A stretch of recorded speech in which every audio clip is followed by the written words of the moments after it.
as perguntas virem para ter vários blocos. Agora, há pouco tempo, uma das nossas assistentes falou: pastor, por favor, pastor, me responda aquela pergunta. Então, você vê como realmente é um assunto que precisamos cada dia mais estudar.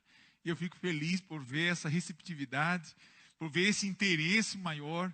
E, com certeza, o maior intuito de Deus nessa tarde é fazer com que eu e você possamos ter uma das maiores experiências na vida cristã. E o sexo faz parte desse plano. A pergunta ali nos colocada é: onde fazer sexo? Onde deve ser feito? Normalmente na cama em seu quarto. Isso é normal. Mas pode ser em qualquer lugar, desde que seja de forma o quê? Secreta e discreta. Onde poderão demonstrar suas emoções sem escandalizar. Podendo tornar um ambiente romântico e festivo. Olha só o que a Bíblia diz. Vamos abrir em Cantares. Este era o livro que eu falei, que é puramente sexologia no livro da Bíblia. Tá certo? Cantares, capítulo 3, verso 1. Vamos ler? Cantares. Tanto é que quem esteve no meu casamento, né, isso há 15 anos atrás, foi daqui que eu tirei o verso principal do meu casamento. Tá certo? E pena que a minha amada não está aqui, para poder ler para ela. Como ela não está aqui, então eu vou ler, tá certo? Vamos lá então, Cantares, capítulo 3, verso 1. De noite no meu leito, busquei o amado de minha alma, busquei-o, e o quê? E não achei. Está vendo o local ideal para buscar, para estar vivendo essa intimidade?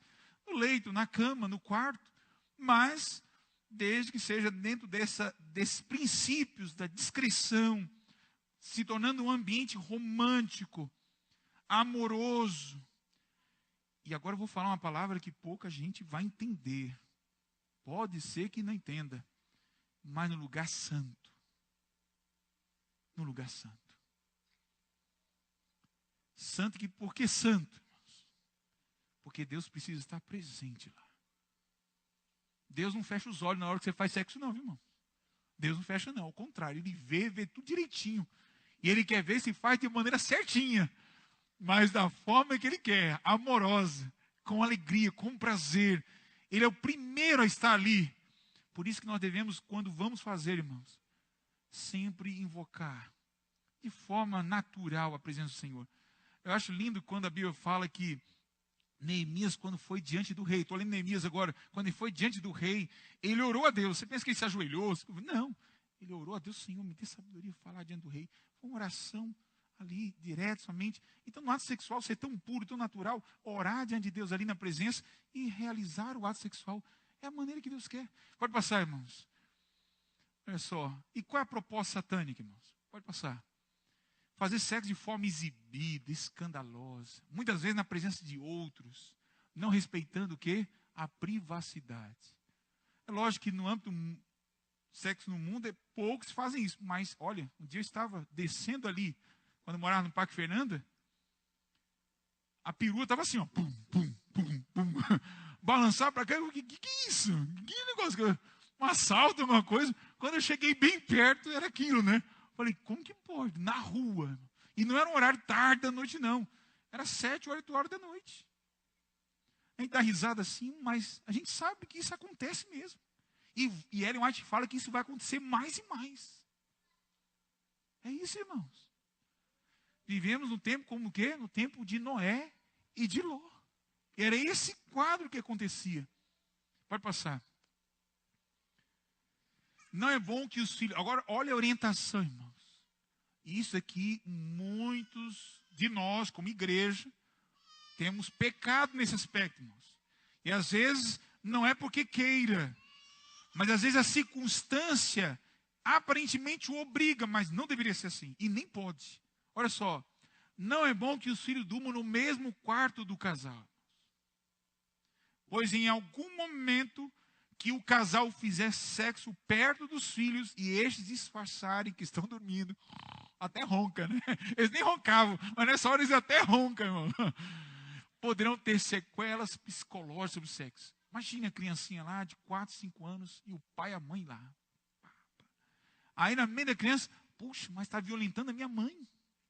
Meu pai está violentando, é verdade, não? Está violentando minha mãe. E grita. Aquela coisa toda. Na mente da criança, vai criando o seu inconsciente, irmãos. Essa resposta. E aí você vê o caso de tantos casos de meninas, né?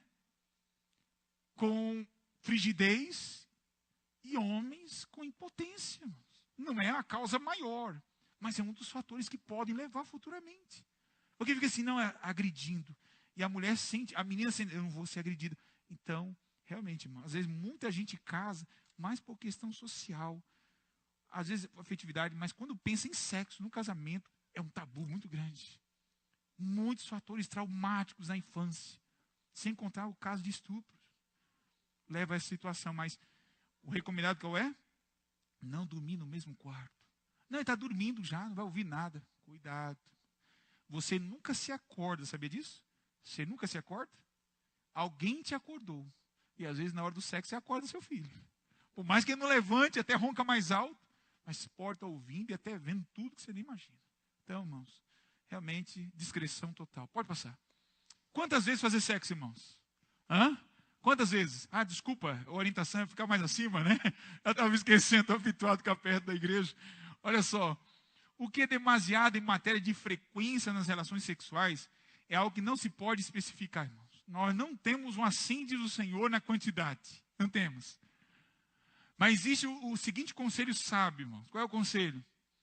Faça-se tantas vezes quantos desejarem, desde que não prejudique seu sistema psicofísico e espiritual. Temperança.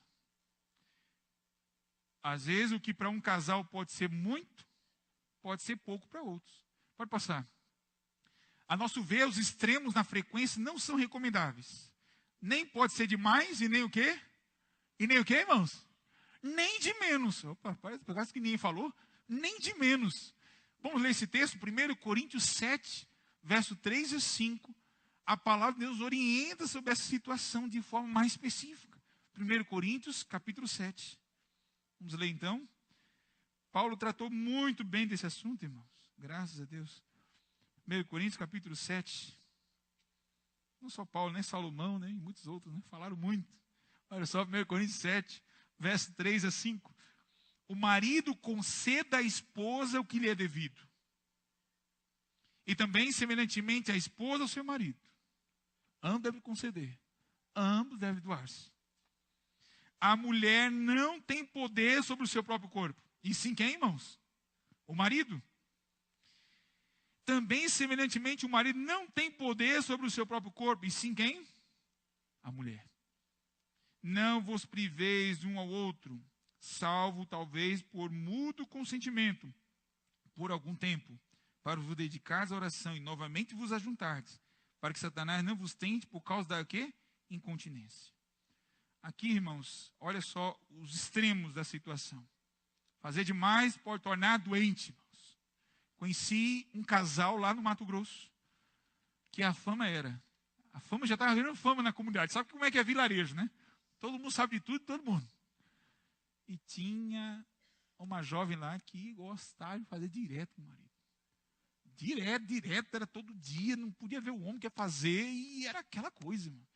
O homem estava ficando magro, doente, amarelo, irmãos. Ele chegava assim, ó, Edberto, não sei mais o que fazer.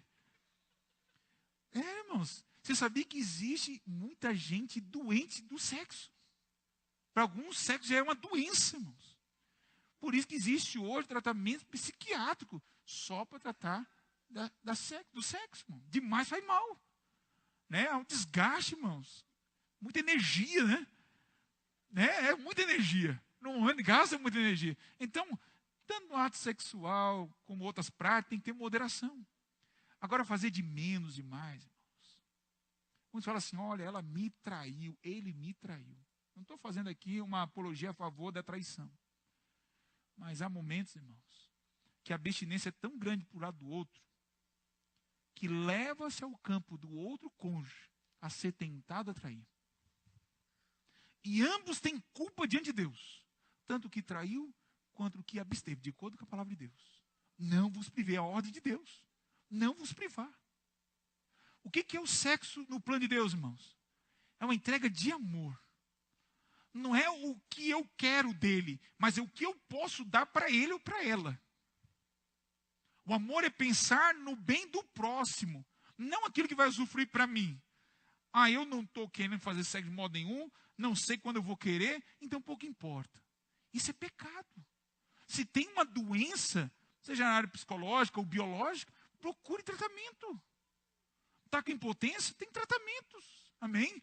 Tem tratamentos. Agora a pessoa fica, não, se ele me ama, ou se ela me ama, vai ter que resistir. Fica 1 mês, 2 meses, 3 meses sem fazer sexo. Isso é pecado, irmãos. Tanto que vai trair, porque muito provável vai trair, a não ser que ele vigie mesmo, e aceita até o celibato, Mas, irmãos, a quantidade tem que ser moderada. De acordo com as pesquisas, não existe uma quantidade exata. Nos estudos mostraram que mais ou menos 9 vezes por mês é uma quantidade razoável. Mas isso vai depender do quê? Da idade do casal, da experiência sexual. Enfim, vem todos os outros fatores. Então pode ser que leve 1 vez por mês, 1 vez por semana. Agora, muito menos que isso, ou muito mais que isso, cuidado. O casal é bom consultar um bom psicólogo, um sexólogo, e tratar desse assunto para que ambos encontrem a realização plena na quantidade, tá certo? Pode passar.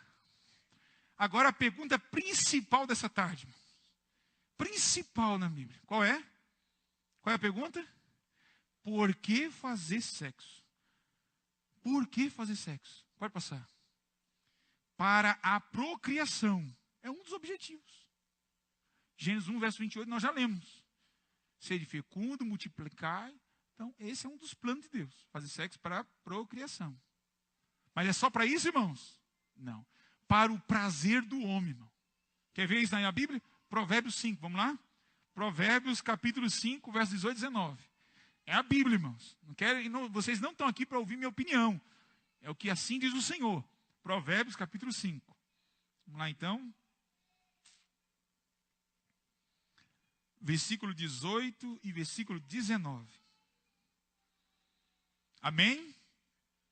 Eu, como disse de manhã, acostumado a fazer classe bíblica, sempre orienta, lá na metade da Bíblia, depois de Salmos, você acha Provérbios, capítulo 5, versos 18 e 19. Seja bendito o teu, o quê, irmãos? Manancial. E alegra-te com a mulher da tua mocidade. É isso mesmo, está dizendo aqui, irmãos. Alegra-te. Prazer, alegria no ato. Corça de amores e gazela graciosa. Sacinte os seus seios em todo o tempo. E embriaga-te sempre com as tuas carícias. Olha a linguagem tão profunda, tão amorosa, romântica, e sensual no âmbito cristão, irmãos.